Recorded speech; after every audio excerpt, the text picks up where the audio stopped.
support for the candidates. The Voice of the People Party released its manifesto for the upcoming Lok Sabha elections.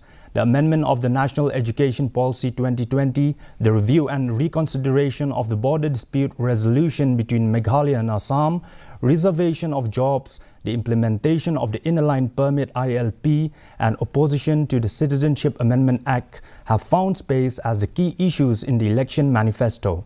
The VPP manifesto also championed the rights of differently abled persons. The VPP said the party is committed to promoting transparency, accountability and efficiency in governance to ensure that the needs and aspirations of the people are met effectively. On secularism and pluralism, on the education, then we will also engage on the border policy and the power sector. Then we will oppose the Uniform Civil Code introduced by the VPP government. Then we will press for the inclusion of the Khasi language in the 8th schedule. The Deputy Commissioner of East Khasi